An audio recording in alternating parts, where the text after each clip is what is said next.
Oi, gente, sejam todos muito bem-vindos, muito bem-vindas a esse curso de redação científica. Eu espero que esse curso sirva como uma forma de auxiliar vocês a melhorarem os textos que vocês devem escrever, os textos do seu TCC, da sua dissertação de mestrado, da sua tese, especialmente os artigos que eu espero que você consiga não apenas escrever, mas eu espero que você também consiga publicar os seus artigos em revistas boas, revistas que você gostaria de publicá-los, ok? Então, esse é o meu principal objetivo com esse curso de redação. Antes que a gente continue, eu quero chamar a atenção de vocês para duas coisas muito importantes. A primeira coisa é que esse curso não oferece nenhuma solução mágica, tá? Nenhum truque, nenhum atalho para quem tem muita dificuldade de escrever, ok? Além disso, esse não é um curso de português, nem um curso de inglês. Então, por que eu estou falando isso? Porque, gente, é fundamental que vocês tenham um mínimo de habilidade com idiomas. No nosso idioma, obviamente, né, no português, mas se você quer se tornar um cientista, e vocês estão estudando para isso, vocês vão precisar falar inglês, escrever inglês. Então, no primeiro momento, vocês precisam duas competências no idioma inglês, na língua inglesa. Entender, conseguir ler um texto em inglês, tá? Entender a produção escrita em inglês, então ser capaz de ler um texto em inglês e entendê-lo, e depois conseguir escrever em inglês. Okay? Essas duas coisas são as coisas principais. Num terceiro momento, obviamente, que você deve se preocupar em conseguir falar também inglês, se preocupar em entender quando alguém fala inglês com você. Se você conseguir fazer tudo isso ao mesmo tempo, ótimo. Mas é impossível você se tornar um cientista, você ser um cientista, se você não consegue se comunicar na língua inglesa. Ou seja, se você é incapaz de entender um texto em inglês, se você é incapaz de escrever um texto em inglês, você vai ter que correr atrás do prejuízo, como dizia o Silvio Luiz, certo? Então é para isso que eu estou mostrando para vocês aqui, como vocês podem ver aqui ao lado. Existem cursos na UFG ou na universidade que vocês estiverem, no centro de línguas, procurem esses cursos. São cursos baratos, né, a um preço acessível, mas que são ótimos para que vocês tenham uma introdução no idioma inglês ou em outros idiomas que vocês tenham interesse. Depois eu também coloquei vários locais onde vocês podem treinar e aprender inglês. Tá? Hoje em dia não tem desculpa. Hoje em dia não tem desculpa para não aprender inglês, ok? Temos YouTube, temos uma série de plataformas, como eu coloquei aí, Ellison, a edX, Open Learning, o Cambly, enfim, tantas outras que basta vocês procurarem no Google que vocês encontram, ok? Então, fundamental que vocês se preocupem com isso. Eu queria começar aqui essa primeira aula, tá? A gente vai chegar na questão da redação científica, da escrita científica, mas é importante que, como cientistas, que a gente tenha a clareza de que nós, como boa parte das atividades humanas, né, nós como cientistas, precisamos nos comunicar. Então a comunicação é uma parte essencial do nosso trabalho. Não existe aquele cientista que fica trancado, isolado no laboratório, fazendo suas pesquisas e que não comunica aquilo que ele encontra. Essa pessoa, se ela existir, e infelizmente existem pessoas assim, eu diria que ela não é um cientista. Porque um cientista só é um cientista quando ele, depois que faz a pesquisa, depois que ele encontra os resultados dos seus trabalhos, né, das suas hipóteses que ele está testando, das questões que ele quer responder, depois que ele comunica isso para a sociedade, depois que ele comunica isso para os outros cientistas. Se ele não faz esse passo final, então ele não fez ciência, ok? E aí é uma coisa muito importante, porque tem essa frase desse diretor e ator britânico, né, o Peter Ustinov, que ele dizia o seguinte, que comunicação é a arte de ser entendido. E por que eu estou dizendo isso? Porque muitas vezes, né, como a gente vai discutir ao longo dessa disciplina, as pessoas têm dificuldade de conseguirem publicar os seus trabalhos naquela revista que elas desejam, ou muitas vezes publicam e aí o trabalho não é citado, porque elas talvez não estão sendo entendidas, certo? Então, não é porque nós sabemos falar português, ou falar inglês, ou escrever inglês, que necessariamente nós vamos ser compreendidos pelas outras pessoas. E a ideia desse curso é tentar ajudá-los a que vocês possam melhorar essa capacidade de serem compreendidos quando vocês estiverem escrevendo os trabalhos de vocês. Então, eu proponho que a gente comece lá na pré-história.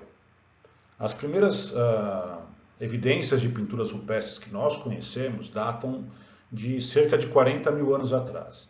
Então, como vocês podem ver aí, né, temos essa forma de comunicação bastante primitiva, que basicamente eram esses desenhos feitos aí na pedra, certo? Então, o importante é que toda mensagem ela tem um significado. Porém, eu pergunto para vocês, qual é o significado dessas mensagens? Observem, né, com atenção, se quiserem pausar o vídeo, podem pausar, e tentem interpretar o que será que essa pessoa ou essas pessoas que registraram esses desenhos há muitos e muitos anos atrás, milhares de anos atrás, o que será que elas estavam tentando comunicar para a gente, certo? Pense aí, vou dar um tempinho para vocês.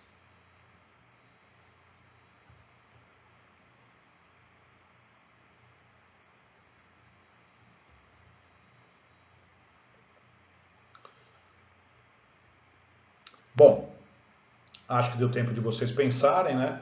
E vejam só, qual que é a grande dificuldade? A grande dificuldade é que nós vamos ter aí arqueólogos, historiadores que vão tentar interpretar o que essas imagens, o que essas gravuras representam. Então, alguém pode imaginar que ali nós temos uma águia, outros podem falar que é uma arara. Nessas outras imagens podem ser um ritual de dança, pode ser um ritual de caça, pode ser uma festa de casamento. Quer dizer, na outra imagem, um registro de animais. Será que eram animais que eles criavam? Será que eram animais que eles caçavam? Será que eram só animais que eles gostavam e conviviam? Ou seja, não tem como nós respondermos com certeza o que essas imagens, ou melhor, o que as pessoas que registraram essas imagens queriam dizer com exatidão, certo? Então, esse é o nosso primórdio de tentar registrar uma informação para a eternidade. E esse é o ponto-chave aqui no nosso contexto de comunicação escrita, né? Que é o tema desse curso. Então vamos fazer assim uma tentativa de entender da onde que vem a nossa linguagem escrita, o nosso alfabeto, o alfabeto latino. Tudo começa há mais ou menos 5.200 anos atrás, lá no Egito Antigo. Então, os hieróglifos, né, eles eram nada mais que um sistema logográfico, ou seja, um sistema de imagens, esses símbolos, né, que em combinação representavam conceitos ou abstrações da realidade, e era uma forma de tentar, então, preservar de forma escrita, né, de uma forma registrada ali, com mais organização, fatos religiosos, fatos da aristocracia do Egito, né, lembrando que, obviamente, que a maior parte da população não escrevia, não tinha acesso à escrita, eram analfabetos, mas é aí que surge, então, a primeira tentativa de formalização de uma linguagem que ela pudesse ser registrada. O alfabeto mesmo, como vai chegar ao nosso, que é o latino, né, ele surge com essa ideia há 3.800 anos atrás, de algumas civilizações também ali próximo a onde é Israel, Líbano, hoje, que é o alfabeto proto-sinaítico, né, na região do Sinai, cerca de 3.800 anos atrás. Então aí já era um alfabeto. Por quê? Porque eram símbolos, que a gente chama hoje de letras, né, que representam fonemas, que representam sons específicos. E a combinação desses símbolos, né, desses fonemas, geram as palavras, e aí a gente consegue então se comunicar com palavras, frases, né? Começa então aí, há cerca de 3.800 anos atrás, um sistema muito parecido com o que a gente usa hoje. Então esse sistema foi aperfeiçoado por uma civilização fundamental, né, para o Ocidente, que foram os fenícios. E os fenícios, eles têm uma característica muito interessante, era uma civilização com cidades-estado, e eles eram grandes comerciantes, então eles faziam comércio, trocas comerciais com todas as civilizações praticamente do Mediterrâneo.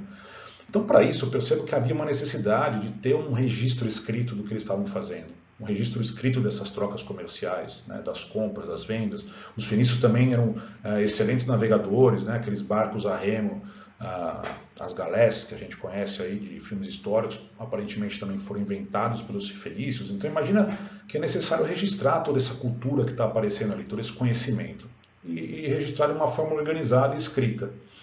Então, o alfabeto fenício vai ser elaborado melhor pelos gregos, vai ser desenvolvido pelos gregos, né, incorporado, e, ao mesmo tempo, né, que os gregos, cerca de 2.800 anos atrás, os etruscos, que era uma civilização que viveu ali no norte, centro-norte da Itália, ali, de Nápoles para cima, na época que eles estavam mais expandidos, os etruscos se apropriaram de muitas coisas do alfabeto grego e eles criaram um alfabeto e inclusive uma cultura que seria a cultura proto-itálica, né, ou pré-romana, que vai levar a civilização romana que produziu o nosso alfabeto, que é o que a gente usa até hoje. Os romanos, como vocês podem ver aí, há 2.700 anos atrás, elaboraram esse alfabeto com essas letras, com esses caracteres, né, com esses fonemas, praticamente todos os fonemas quase que a gente usa hoje,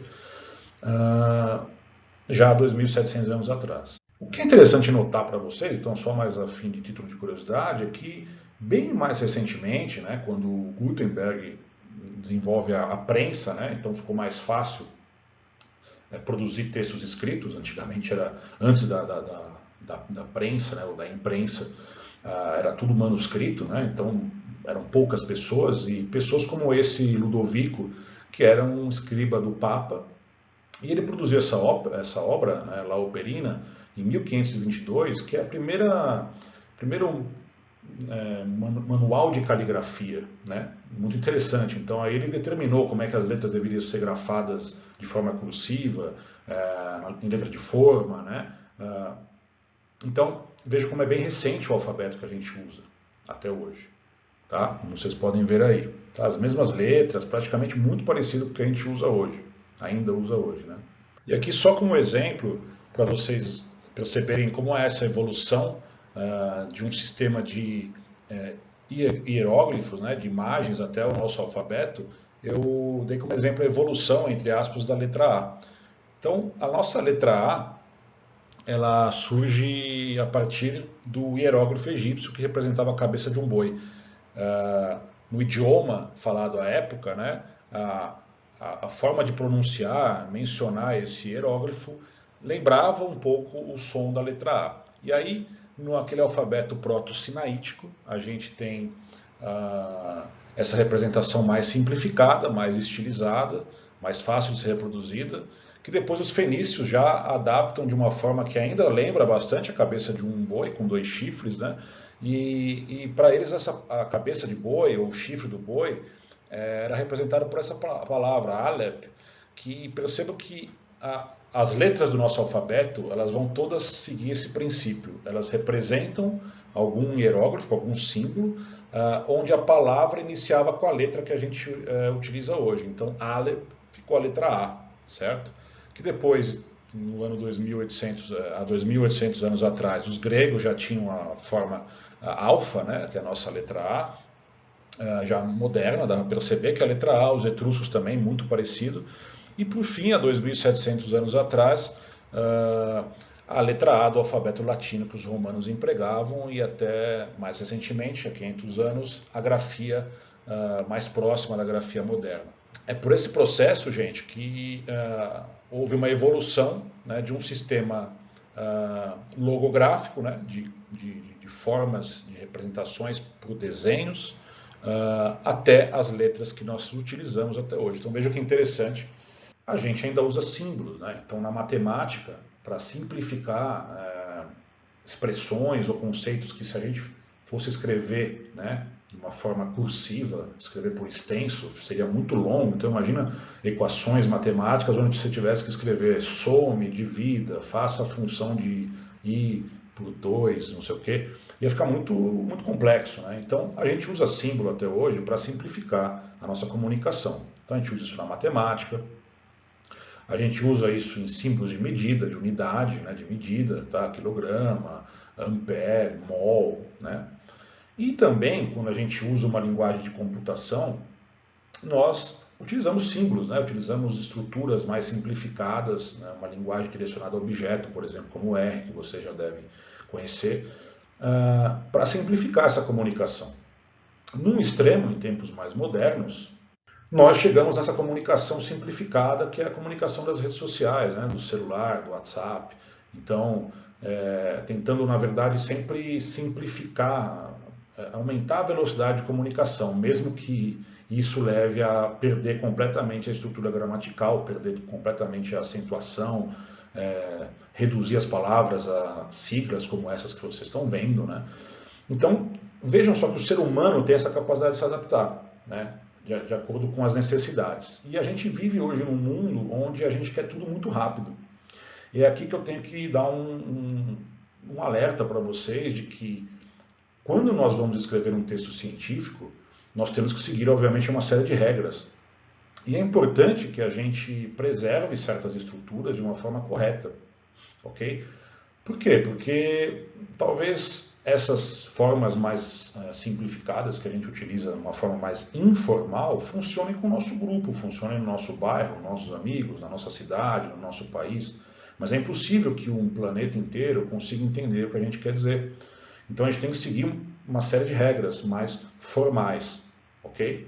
Mas como a gente vai ver nessa disciplina, nesse curso, ser formal não significa necessariamente que a gente tem que ser pedante, né? Que a gente tem que falar difícil, que a gente tem que ser complicado. Pelo contrário, ok? Então agora que a gente já tem então, um alfabeto, a humanidade começa a produzir uma série de obras, uma série de gêneros literários. E dentre eles a gente pode pensar na poesia, a gente pode pensar no romance, na prosa. A gente também vai ter o aparecimento de textos jornalísticos, de crônicas, né? E por fim, a gente vai ter o aparecimento da literatura científica. Quais são as diferenças aí entre esses gêneros literários?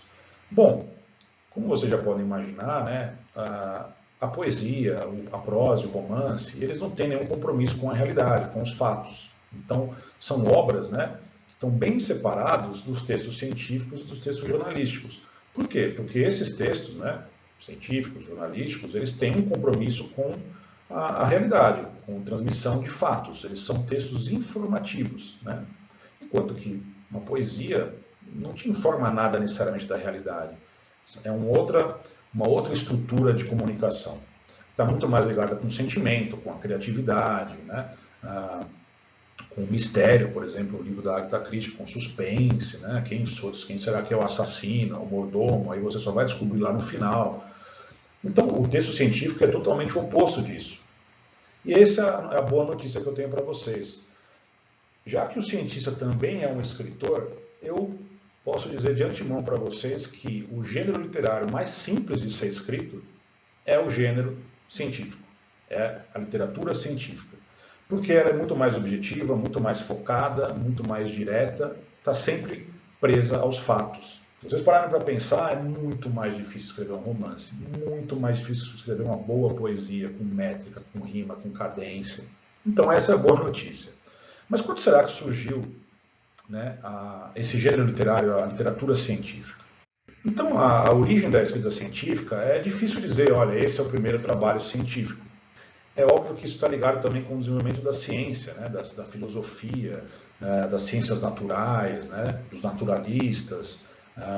Mas eu acho que existem dois marcos importantes. O primeiro é o trabalho do Descartes, né, o Discurso do Método, publicado em 1637.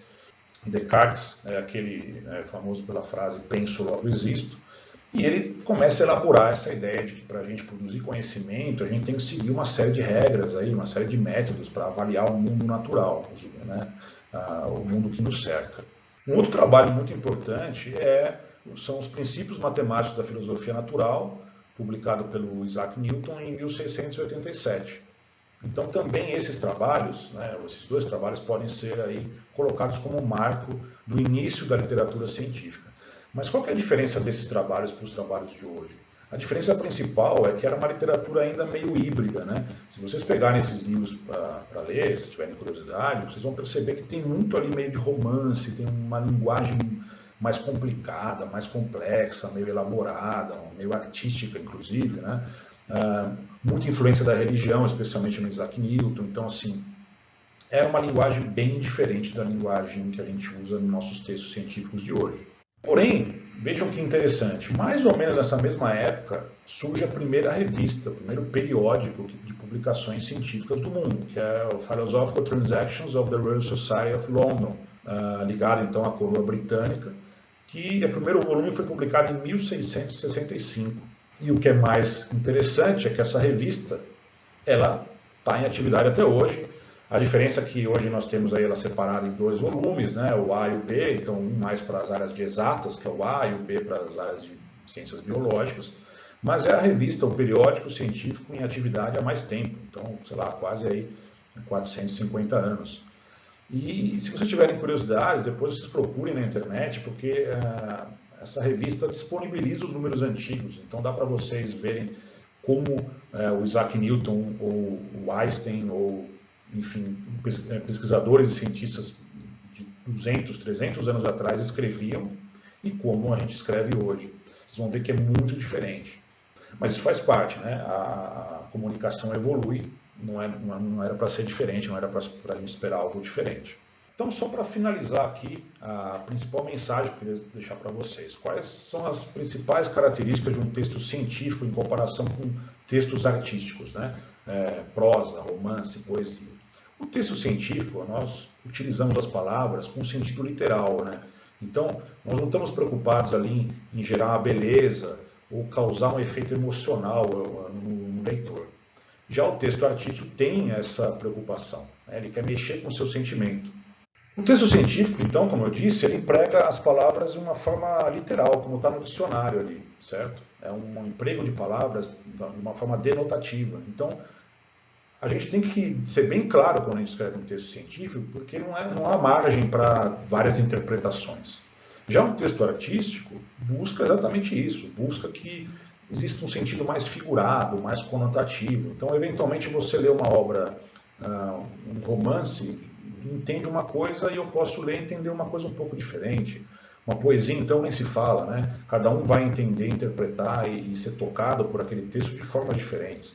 Isso não tem espaço no texto científico.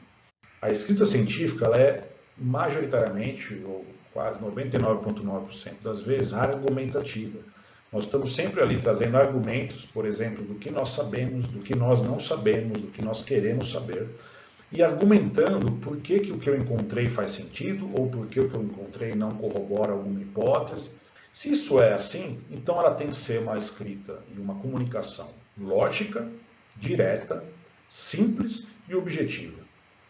Ok? Por isso que eu disse que pode não parecer para vocês agora, mas é a forma mais simples de se comunicar, de forma escrita. Porque ela não tem margem para que a gente invente muitas coisas ali. Nós temos que seguir esses passos aí que estou mostrando para vocês na tela. Tranquilo? Então, o que eu tinha para falar para vocês aqui nessa primeira aula era isso. E a minha mensagem final, e eu vou repetir isso muitas vezes para vocês, é exatamente o que está nessa imagem aí. Think before you speak. Read before you think. Ou seja, pense antes de você falar, mas leia antes de você pensar. O que eu quero dizer aqui? Gente, é impossível que a gente consiga escrever bem. É impossível se a gente não ler. Então, vocês nunca vão escrever um bom artigo se vocês não lerem muitos artigos. E vocês, no modo geral, nunca vão conseguir escrever bem se vocês não leem. E aí eu estou falando de qualquer coisa, estou falando de qualquer gênero literário. É fundamental que vocês leiam. E, infelizmente, aqui cabe a eu fazer uma certa crítica ao momento que a gente vive hoje, né, nas últimas décadas, talvez. Com o advento da tecnologia, com o advento da internet, as pessoas começam a ler cada vez menos. Por quê? Porque hoje eu posso ali procurar, eu tenho uma ferramenta no próprio PDF que eu baixo o meu texto para encontrar a palavra que eu quero, para encontrar a frase que eu quero. E isso é uma armadilha muito perigosa. porque isso leva a gente a pensar, bom, eu consigo ler ali daquela forma pescando ali, sabe? Eu só quero buscar aquela pequena informação e eu não leio tudo. Eu já tive casos aqui, a gente pode discutir depois melhor, pessoalmente aí, ou né, no nosso chat, ou num texto aqui embaixo, se vocês quiserem deixar aí para a gente continuar discutindo isso, mas eu já vi relatos de pessoas, alunos, que são tão ansiosos que não conseguem pegar um livro, e aí eu estou falando de um romance, e não conseguem ler o livro até chegar no final, que é onde conclui a história. Eles já vão lá primeiro e leem o último capítulo, para saber quem matou, né, o personagem principal, quem é o assassino. E para mim isso é a coisa mais assustadora que pode existir. Porque não tem cabimento, assim, né? A gente ser tão ansioso e tão angustiado, às vezes, que a gente quer saber logo o que acontece no final. Eu acho que isso é um sintoma dos nossos tempos e que eu faço esse alerta para vocês. Um bom cientista não pode tomar essas atitudes. Um bom cientista tem que ter prazer na leitura. E se ele tem prazer na leitura, ele vai ter muito prazer em escrever aquilo que ele encontrou. Ele vai ter prazer não só em ser leitor, mas também em ser autor. Então, eu vou repetir muitas vezes nesse curso para vocês que quem não lê e quem não sabe ler, né, porque ler não é simplesmente pegar e bater o olho, passar pelo olho e não entender nada. Às vezes você vai ter que ler várias vezes um texto, especialmente um texto científico, que vai ter vocabulário que às vezes você não conhece, que pode ter ali uma análise que você não entendeu, que pode estar em inglês que você ainda não domina. Então, tem um negócio chamado dicionário, usem, tá? Pode ser o dicionário em papel, pode ser o dicionário da internet, online, não tem problema. Mas aprendam a ler. A gente vai ver isso nas próximas aulas, ok? Então, antes de pensar, é preciso ler. Essa é a mensagem que eu queria deixar para vocês. Um abraço, deixem mensagens aqui, se vocês quiserem, comentem aqui embaixo, me mandem e-mail e a gente continua essa discussão aí nas próximas aulas ou em outros momentos, beleza? Um abraço, gente, até a próxima.